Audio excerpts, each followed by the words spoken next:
ಚಿನ್ನ ಖರೀದಿಯನ್ನು ಮುಂದೂಡ್ರಿ ಅಂತ ಹೇಳಿದ್ದಾರೆ. ಅನಾವಶ್ಯಕವಾಗಿ ನಾವು ಕೆಲವೇನು ಮಾಡ್ತೀವಿ ಅಂದರೆ ಬಂಡವಾಳವನ್ನು ಇವತ್ತು ಚಿನ್ನದ ಮೇಲೆ ಹಾಕಿ ಗಟ್ಟಿಗಳನ್ನು ತೊಗೊಂಡು ಎಲ್ಲ ಕೂಡ ಇಡ್ತಾಯಿದ್ದೀವಿ ನಾವೆಲ್ಲ ಕೂಡ. ಈಗ ದಿನನಿತ್ಯ ಮದುವೆಗಳಿಗೆ ಅವಾಗೆಲ್ಲ ಕೂಡ ನಾವು ಸ್ವಲ್ಪ ತೊಗೊಳ್ಳೇಬೇಕಾಗ್ತದೆ. ಪೂರ್ತಿಯ ನಿಷೇಧ ಏನು ಮಾಡಲಿಲ್ಲ. ಹಿಂದೆ ಕೂಡ ಅನೇಕ ಸಂದರ್ಭದಲ್ಲಿ ಯುದ್ಧ ಕಾಲದಲ್ಲಿ ತುರ್ತು ಪರಿಸ್ಥಿತಿಗಳಲ್ಲಿ ಕೂಡ ಚಿನ್ನ ಖರೀದಿಯನ್ನು ನಿಧಾನ ಮಾಡಿರಿ ಅಂತೇಳಿ. ಯಾಕಂದರೆ ಇದು ವಿದೇಶಿ ವಿನಿಮಯದ ಮೇಲೆ ಭಾಳ ದೊಡ್ಡ ಪರಿಣಾಮ ಆಗ್ತದೆ. ಇವತ್ತು ಪೆಟ್ರೋಲ್ ಡೀಸೆಲ್ ಎಲ್ಲ ಕೂಡ ಹೊರಗಡೆಯಿಂದ ಕೊಂಡ್ಕೊಬೇಕು, ಅದು ನಾವು ಡಾಲರಲ್ಲೇ ದುಡ್ಡು ಕೊಡಬೇಕಾಗ್ತದೆ. ಅದಕ್ಕೆ ರೂಪಾಯಿ ಅಪಮೌಲ್ಯ ಜಾಸ್ತಿ ಆಗ್ತಾಯಿದೆ. ಅದನ್ನು ಮನಕೊಂಡು ಭಾರತದ ಜನವನ್ನು ಭಾರತ ದೇಶದ ಹಿತದೃಷ್ಟಿಗೋಸ್ಕರ ಸನ್ಮಾನ್ಯ ಮೋದಿಯವರು ಹೇಳಿರೋದು. ಕಾಂಗ್ರೆಸ್ ಅವರು ಎಲ್ಲದರಲ್ಲೂ ಹುಡುಕುಡ್ಕೋವಂಥದ್ದು ತಾನೆ ಅವ್ರದ್ದೆಲ್ಲ ಕೂಡ.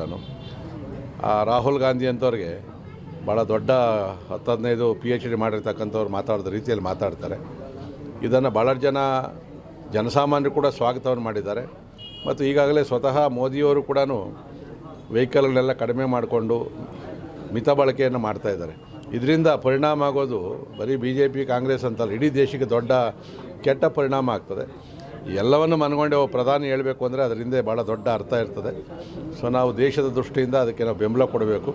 ವಿರೋಧ ಮಾಡೋಂಥವ್ರು ಕಾಂಗ್ರೆಸ್ಸಲ್ಲಿ ಏನು ಬೇಕಾದ್ರೂ ವಿರೋಧ ಮಾಡ್ತಾರೆ. ರೇಟ್ ಕಡಿಮೆ ಮಾಡಿದ್ರು ವಿರೋಧ, GST ಕಡಿಮೆ ಮಾಡಿದಾಗ ಅವ್ರು ವಿರೋಧ ಮಾಡಿದ್ರು. ಮೊದಲೇ ಮಾಡಬೇಕಾಗಿತ್ತು, ಈಗ ಮಾಡ್ತಾರೆ ಅಂತೇಳಿ. ಈ ಥರ ಅವರು ಆ ಮನಸ್ಸು ಮನಸ್ಸಿರುವಾಗ ನಾವು ಅವ್ರಿಗೇನು ಉತ್ತರ ಕೊಡೋಂಥ ಅವಶ್ಯಕತೆ ಇಲ್ಲ. ಜನ ಮೋದಿಯವ್ರ ಜೊತೆಲಿ ಇದ್ದಾರೆ.